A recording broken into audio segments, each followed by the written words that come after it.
All right, so you've started a career in cybersecurity. Sounds pretty easy, right? Or maybe you feel stuck, looking at an impossible mountain to climb with no clue of how to find your footing.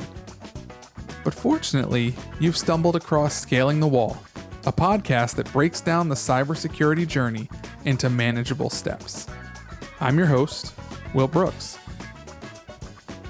In each episode, I'll be your guide as we interact with others who are living and breathing cybersecurity every single day. We'll hear their stories, learn from their experiences, and gather those golden nuggets of wisdom they've picked up along the way. No jargon, no hype, just real talk about what it takes to build a successful career in this exciting field from those who have paved the way. So grab your gear and get ready to climb as we scale the wall of cybersecurity together. Since I've been in the channel, MSP, MSSP, no one has been able to give me a formal definition of what either of those two things are. Not to say, no, that's not true. I have a formal definition. Distinguish the two, right? And I think so we're talking about the evolution of the MSP to MSSP, but then I talk to some MSPs who say that they're MSSPs, and then I talk to some MSPs who kind of are MSSPs. What does it mean? Can you define what you mean by this? Well, Will, that's been the problem is, everything's evolving so quickly that those roles have been, evolving really quickly over the last 3 or 4 years. So, I have in my mind a clear differentiator because, having built the security practice at our MSP to turn it into an MSSP, there are definitely steps that you got to take in order to make that evolution, right? In my mind, those are the ones that differentiate, what I would call a traditional managed service provider from what is now a current managed security service provider. Now, and there was a ton of overlap, as this kind of has evolved, right? Because EDR, right, endpoint detection and response was kind of standard fare, right? Regardless of whether you called yourself an MSP or an MSSP, it's standard fare, right? So right. Who does that? Does that really designate you as a security service provider because you're providing EDR or not? The way I interpret it is that, as an MSP, you can deploy any systems that basically pull together telemetry. But if you're not integrating that and analyzing that, then you're not to the level of an MSSP, right? Because I think that's the main differentiator is that not only do you have products deployed, but you have a staff who's not only monitoring, but analyzing that data, that telemetry as it comes along and draws connections between systems and telemetry to determine whether or not something, is an event or an incident or whatever, right? So I think those are, to me, that's the line. So if you could put all the systems in the world in there that feed you telemetry, loggers, for log file collection, EDR, you can, there's a ton of things, right? Vulnerability management, you can put that in there and, help people with vulnerability. But unless all that's coordinated and actually routed into something like a SIEM or a SOAR, which are software platforms that let you correlate all those events and then actually do analysis work and track those as cases, I think that's the differentiator. At the point that you have staff who are dedicated to analyzing that and drawing conclusions from it, I think that's where that's naturally is kind of a break in responsibility. So that, I know that's not clean, but I think that's the easiest way to look at it from my perspective. Well, I think it's not unclean necessarily. Yeah. It's right. The thought. I mean, you kind of sparked something. It's not just your ability to collect data, but actually do something with it. That's correct. And that's a cleaner definition. You just that was much cleaner than what I said. There we go. I said it in 3 words. Yeah. No, but the that's interesting to me because I guess in my head when you see MSSP, like managed security service provider, whatever they want the S to stand for when. Yeah. The thought is when you hear that, you're like, oh, it's a person who provides services and manages those services, but also provides security. And you could trick yourself into thinking, oh, well, I have an EDR tool that I enable on my clients' networks. I help them with security awareness training. Let's talk about those baseline minimums for insurance, right? That doesn't make you an MSSP based on what you're telling me here, but it goes even further. So just to have a SIM tool or a SIEM tool or a SOC or anything that's a logging tool, vulnerability detection. One of the conversations I bring up, and maybe you can correct me if I'm wrong, vulnerability detection versus vulnerability management, right? And then Is that part of the conversation? Like if I can detect your vulnerabilities, but I'm not doing anything, I'm not doing anything to help them. Is there like what am I Yeah, doing? yeah. Well, I mean, all you're doing is detecting and reporting, right? It's sort of you remember how EDR has kind of evolved, right? There was EDR where you just brought up the software and gave the customer the portal, and they managed things like patching, Ooh, updating all of those EDR tools, and right. So that's the way it started, and then people started realizing, well, they don't really do anything, right? So we need to take yeah. control of that management over, right? Is where you get into the MDR sort of application, right? So now it's managed detection response, which means not only we have access to the portal, but we're also making sure you're updated. We're doing command and control, right? We're actually saying, oh, okay, you've got agents that are out of date. We need to force a reboot. We need to do those kinds of things. It's the same sort of application for any service, including vulnerability management. You can't really say that you're managing vulnerabilities if all you're doing is giving them a report where everything's broken, right? I mean, there's a step beyond that, where you actually take part in the remediation as a part of your agreement as a managed service provider, and that's where you get off into vulnerability management. And I would say that it's even more integrated when you get into an MSSP. Those vulnerabilities are not looked at alone; they're looked at holistically with every other piece of telemetry that's coming in, to have a much more clear picture of the whole threat landscape, right? Where all of the threat vectors are. They're one of them, right? So even in a company like ourselves, an MSP, MSSP, we meet monthly on our vulnerability report, right? And we go Like through for everything your because business? yeah, for our Fantastic. MSP, Yeah. MSSP, every month we have one of the standing meetings as we look at the current vulnerability report, and we go through it, seeing whatever needs to be remediated or what, because in some cases, almost all the time, vulnerabilities come up over the course of 30 days or so that you need to evaluate your environment, right? So Yeah. we do that for ourselves, and that is if I'm giving that same exact service to a customer, then I say, okay, we're doing vulnerability management Mm. because that's what we're doing for ourselves. We're managing our ecosystem and the vulnerabilities that they're in. So you're right. I'm If all you're doing is giving them a report, that's not really, in my mind, managed vulnerability management. That's just vulnerability detection, right? And yeah, giving and them the reports to I act really on. think there's a real need for we'll say MSSPs here, for Yeah, MSSPs to be doing vulnerability management, just to be clear on the difference, right? Scanning right. versus management. Uh Even EDR, right? Endpoint detection and response, right? That's correct. Not just That's right. endpoint, it's not just ED, right? That's right. Which that we Which don't means want to something talk, else yeah, completely. we don't want to talk about that on this It's podcast. almost as useful though. So it's not that. No, It's EDR, right? Endpoint detection right. and response. That's correct. Vulnerability detection and management are both kind of key. Yeah, And right. I think there's a reason for that, because there's just thinking from a personal perspective, right? I Mm-hmm. am the kind of person who, as soon as there is a software update available on my personal devices, my mobile devices, I'm like, need that.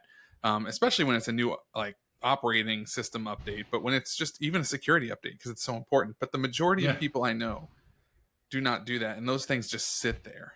And yeah, even your modern devices, you'll get the, oh, it's going to install an update tonight because it's, let's say it's a 0-day vulnerability update, right? So it's going to right. install, but then you inevitably get the message the next morning that says update failed to install because there's not enough storage on your device or whatever, something stupid Right. like that. The Right. person's then just going to forget about it and keep clicking ignore. They're not going to Yeah.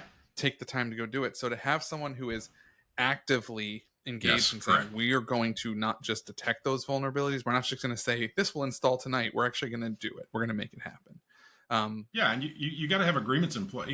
So this is all. These are all related, right? You have to have the Sure. right kind of agreements in place because there are times when customers don't want to reboot certain workstations and other things, right? So maintenance windows are important when you're actually maintaining these things.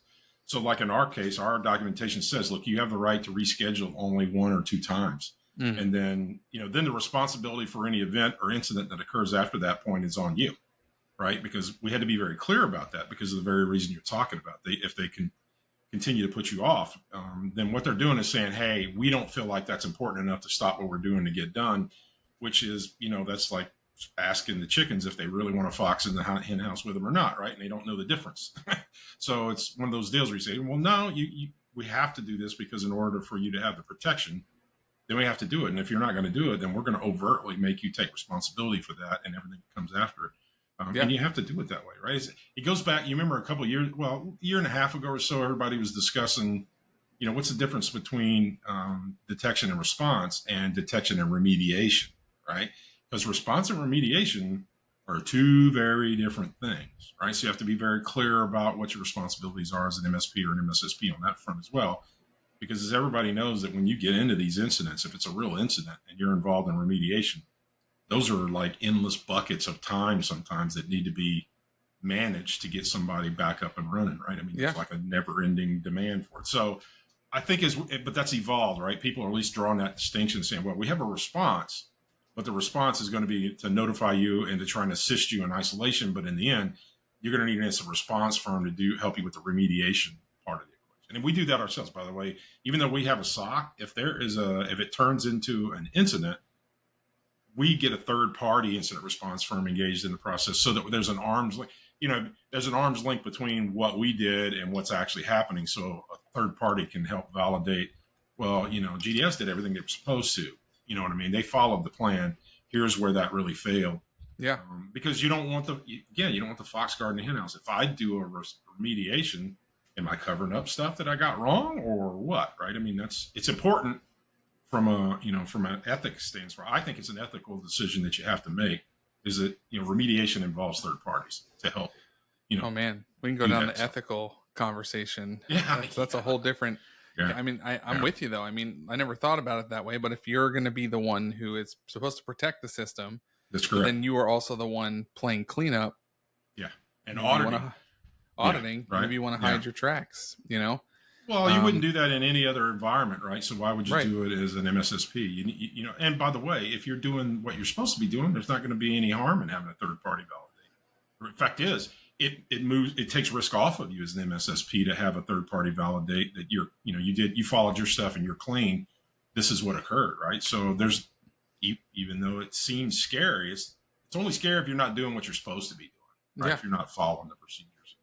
So should every MSP kind of strive to be an MSSP? Like, is that kind of the natural progression, or is it more of a? No. Yeah, I don't. In fact, I think it's just the opposite in some cases. Especially because when you look at what the size of the majority of MSPs out there, there's a huge amount of overhead to trying to field a SOC. It just is, right? I've heard the numbers bounced around, but you're $253,000, $400,000 a year just in software and people to have the right kind of staff and the right kind of tools to do that. So if you look at the number of MSPs that are below $5 million in revenue, right, there's almost no return on that unless you have scale. You know what I mean? It's only scale that makes that a palatable situation. Yeah. And by the way, there are a lot of great companies out there that can help you do that. So that's another reason that's evolved a lot over the last couple of years is, you got Blackpoint, you just got all kinds of Black Hills, there's all kinds of black, right? So Black Hills, Blackpoint, and then, there's all kinds of people who can do those types of things for you and kind of supplement what it is that you do and allow you to build up the scale to a point where then you can make the business decision. Okay, is it now time for me to pull this in-house because I can increase my margins by doing that? But it's really a business decision that you got to make when you're at the right place, because it's real easy to say, oh, we're going to do that. We'll be self-sufficient and run yourself completely into a ditch, right? Because it's not a cheap skill to learn and have as a part of your organization. No, that's, so you, going back to what you were saying before, you have your own SOC. Is it one so you've established this, right? That's correct. And that's, can you one of the things I want to be kind of aware of as we create these podcast episodes, just kind of defining our terms. So like, how would you define a SOC for someone who's kind of new in the MSP space, or maybe they're looking to advance themselves to an MSSP? What's the whole idea behind establishing a SOC? Yeah. Well, again, it's a scale thing. So we made a business decision because we're big enough, right? We're 130 people and, we're north of 30 million in revenue a year, right? Which puts us in the bigger category MSP. So we were at a point where it made a lot of sense for us to add security services to our portfolio. And the way you go about doing that is like anything else. You find the right people to help organize and run that, right? Which was our case. Yep. I hired director of our SOC, right? And he is his name's Tracy Webb, and he is he's an ex-Navy SEAL who was in signal intelligence, and has that discipline about him. And then he and I worked together to define what the product set was, and he started recruiting analysts based on what the needs were based on the product set we defined. And that's sort of how we evolved the SOC into being, right? And then it was a big commitment. I mean, it was about $1 million of commitment on GDS's part over the course of a year and a half just to get that up and running, because the software and the training and the personnel, there's a huge ledge to overcome at the beginning just to stand it up. And what is a SOC as it relates to, like we talked about, this is a group of individuals who are independent from the organization. They act as an independent analysis and evaluation part of the organization. So we even have them in a different room with different locks on it that so only people from the SOC can get in there, and management who are directly over the top of them, who support them, which is me in this case. They're walled off. They're firewalled off from the organization and act as our own internal third-party evaluation team. And that's because that's best practice, right, to do that. Scaling the Wall is brought to you by FifthWall Solutions, a cyber insurance wholesaler wholly focused on bridging the gap between cyber insurance and cybersecurity, making it more affordable, accessible, and understandable.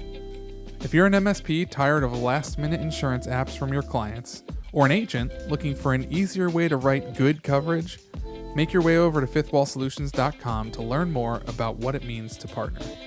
This podcast is written and produced by me, Will Brooks. Find me on LinkedIn. There are a lot of memes to be found, and I hope you'll tune in next time as we continue to scale the wall of cybersecurity together.